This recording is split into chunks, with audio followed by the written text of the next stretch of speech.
I've met some of the most dishonest people I've ever met are in the press. I mean, they are literally some of the most dishonest, despicable people. And, you know, when you see the public hates the press so much, the public understands. Some of the most truly dishonest, and I mean people where you tell them something, they know exactly what they should be writing, and they write exactly the opposite for the sake of the story. They're truly despicable people in many cases. In some cases, they're very nice. Yeah. You talk about the people investing in this. There are a lot of people who have looked at your IPO who have told me, you know what, I'm not sure that this is a smart investment. Our own Jim Cramer yesterday said, I'm not sure that Tesla has a business plan that's going to work. It's not a smart investment. What do you say to the skeptics who look at where Tesla is, the money that you're raising, and they say, you know what, they've got a nice roadster, but they don't have a good business plan? Well, I think, Jim, I'd say, yeah, sure, Jim, we're no Bear Stearns, but I think we're going to do okay. Jim, I think, recommended Bear Stearns and Lehman and other things. So, frankly, it's a contraindicator. We do ourselves a disservice, and we do the awakening a disservice by saying to people, no, this is a good guy. We should just trust him. Or if you're not going to trust him, or you're not going to trust this, who are you going to trust? Well, I'm going to trust my own discernment. That's the point. That's what the awakening is for. I mean, it's not so that we figure out the news and then vote for the right person so he can win a rigged election. You don't figure out how to create a global awakening, a movement toward truth worldwide in order to fix American politics briefly. You know, there's a certain dishonesty, unfortunately, that you need for running for office. Now, it's an unfortunate thing, but you would know this perhaps better than anybody in the world, right? I've coached a few. I'm a pretty straight guy, and I'm not sure that somebody that really calls it like it is and says this is what you have to do, I'm not sure that kind of a guy gets elected. Maybe so, maybe not. Thinking of money as how to capture your time and energy is a very powerful idea, as opposed to like a piece of paper, or as opposed to something that your government, whatever, tells you to use. If a government can print their own money and debase their money, that means they're debasing, by proxy, your time and energy. Every time the U.S. government prints a dollar, they're devaluing me in my life, because I've spent time and energy here on this planet. In return for that, I've got U.S. dollars, and now those U.S. dollars are worth less, so I'm worth less. Britain's national debt in 1914, before the war, was about £650 million.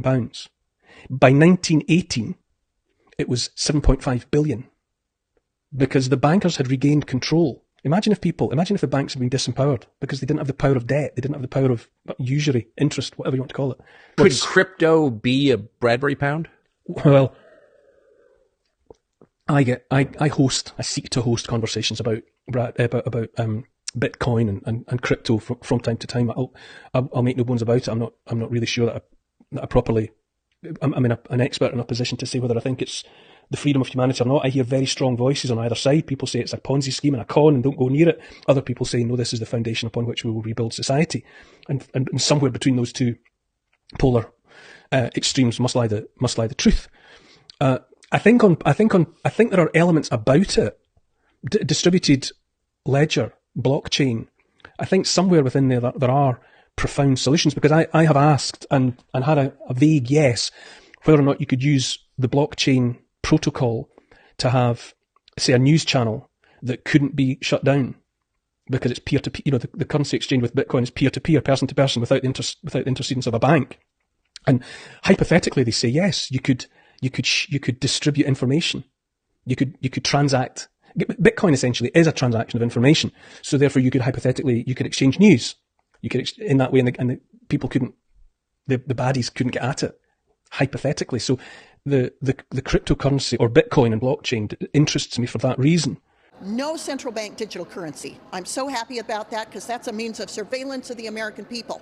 But we want to make sure people can have individual wallets for their Bitcoin, so they have that sovereign over their own money. We know we want the U.S. dollar to remain strong. And actually having Bitcoin in reserve can help the U.S. dollar remain strong. This November? Unless I get hit by a train, yeah. If you're serious about change, just know you're going to go through some uncomfortable situations. Stop trying to dodge the process, because in the long run, it's going to make you better. And don't forget that shit, you heard? Because you know what? Fear has been infectious in this country, but courage can be contagious too. That too is what it means to be an American. And you know what? If you're at home and you disagree with everything I just said, our message to you is this. We will still defend to the death your right to say it, because that is who we are as Americans. We are the country where we can disagree like hell and still get together at the dinner table at the end of it. That is the America I know. That is the America we miss We do not have to be ancient Rome. We don't have to be this nation in decline. We can still be a nation in our ascent. A nation whose best days, not in some fake politician way, but in a true way, a nation whose best days are actually still ahead of us. Still on our way to that shining city on a hill, that country where no matter who you are, or where your parents came from, or what your skin color is, or how long your last name is, that you will still get ahead in this country with your own hard work, your own commitment, your own dedication, and that you know what? You are free to speak your mind at every step of the way. That is the American dream. That is what won us the American Revolution.